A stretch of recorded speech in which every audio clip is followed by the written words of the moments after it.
Good morning, good afternoon, good evening. Welcome wherever you are in the world to our weekly project meeting. It is June 8th, and we've got a great set of updates coming to you from across the Mozilla project. We open this week with our calendar of upcoming events. On Wednesday, June 10th, we have another exciting installment of the Homebrew Website Club.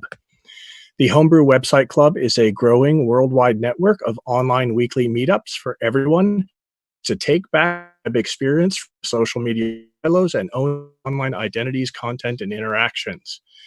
Times and events as locally organized. All locations are online only. Check out the wiki for links to the 3 installments coming up this week. That is it for our events.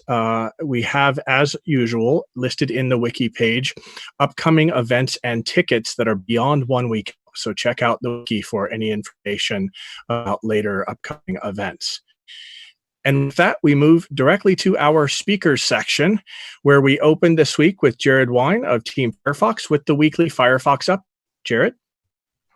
Thanks, Asa. Today is June 8th, and Firefox 77.0.1 is our latest stable release. 77 shipped last Tuesday, and the dot release followed on Wednesday to adjust the DNS over HTTPS setting to let us manage the rollout in a more controlled way. We are now in week 2 of our 4-week-long development cycle.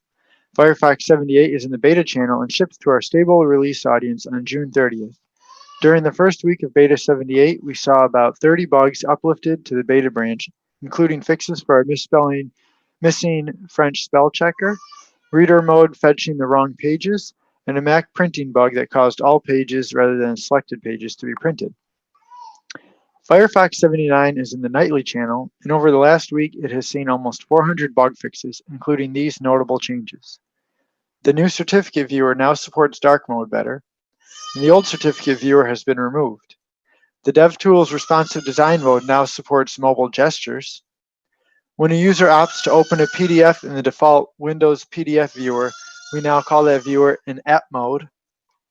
About support now has a button for restarting with a cleared cache, and WebRender has been enabled for more architectures. Many more updates in there, and we are happy to continue to see continued Firefox growth and getting better every day. Thanks, and back to you, Asa. Thank you, Jared, for that exciting Firefox update. Next up, we have Joe Fish K, Principal Research Scientist with the Emerging Technologies Update. Joe Fish? Thank you. We've got a couple of exciting things we're working on in ET right now that we'd like to tell you about. One of the things we're delighted by, a couple of months back, the EU and various other government and corporate partners, notably the German Ministry for Economic Cooperation and Development, BMZ, announced that they were looking for innovative digital solutions to tackle the challenges caused by the coronavirus outbreak in low and middle income countries.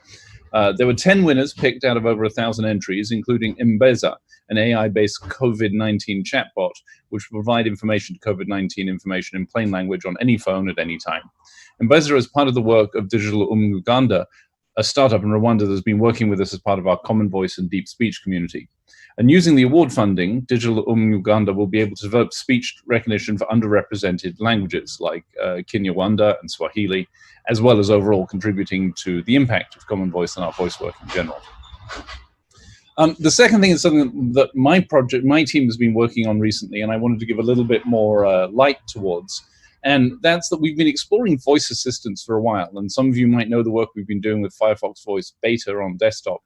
We recently released version 0.20, which includes contributions from over, we say 60 here, I think maybe as high as 65 contributors, which given it's a project that's less than a year old is pretty exciting to see. One of the things we've also been doing as part of that is exploring what it might mean to do that on Android, right? An open source, privacy preserving alternative Android voice assistant. The project for now is just called Firefox Voice on Android. It's a technical proof of concept, and we're doing a lot of user study work and exploration work to understand what the potential is for this. But I thought it was exciting enough that people on this call might want to check it out. You can install it. It works fine on any Android phone. You can use it to replace the existing assistant, and it has all the core functionality that you might look for, like making phone calls, dealing with contacts, setting timers, things like that.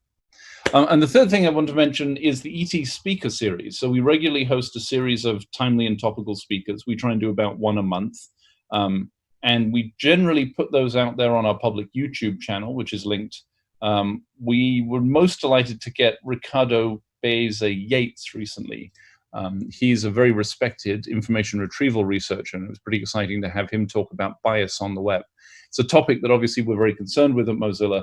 And one of the things I like about Ricardo's approach is that he comes at it from the point of view of a data scientist.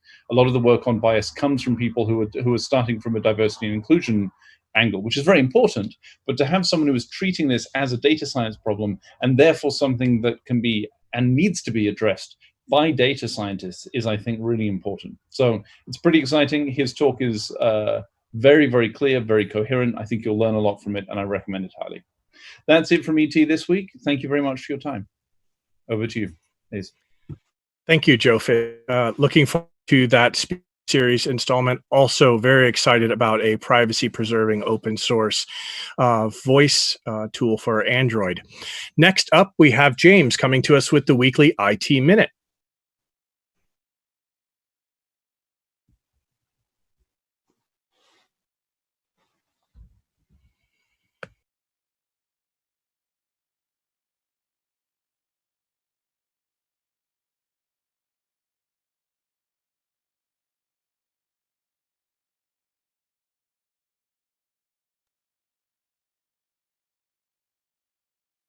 Hello, this is James Chato, filling in for Andy Kokendorfer this week.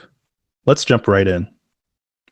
From EIS, the Enterprise Information Security Team, in their continued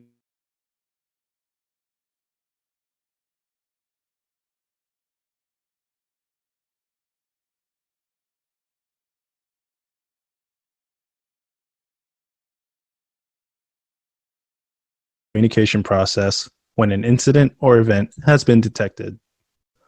Whenever MozDef produces an alert, a plugin will look at the alert and inspect it to decide if it should send the alert to the Slack bot. When the bot gets an alert, it creates a direct message on Slack that provides our users with descriptions of the alert and a few buttons that you can click to indicate your response.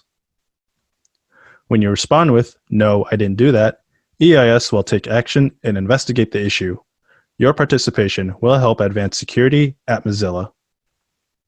For questions or feedback, stop by the Slack channel. Up next, the Service Desk team. Last week, the team made additional publications to the rich library of video tutorials. The focus of their tutorial is to provide quick and helpful tips, tricks, and troubleshooting steps for software and services used by Mozillians everywhere. This month's video focuses on enabling virtual backgrounds, and separately, steps to guide you through enrolling a YubiKey for use with Dual Push. Drop by their page and see how the Service Desk team can help you. Lastly, in an effort to modernize our ServiceNow catalog, the Service Desk team, in collaboration with the VMO, are performing a review of the current catalog offerings. In the next few weeks, they will be announcing changes to the catalog offerings of computer accessories. For now, they have started by removing some older items that are no longer offered by vendors or no longer relevant.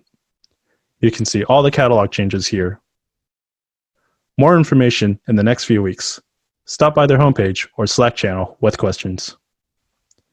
That's this week's IT Minute. See you next week. Thank you, James Chato, for that IT Minute. I believe that means we have come to the end of our meeting for the week. We will see you, actually, a program note. Next week, we are holding a virtual Mozilla All Hands, and so we will be off for next week, returning the following week. So we'll see you in 2 weeks, same time, same place. Until then, stay safe and keep on rocking the free web.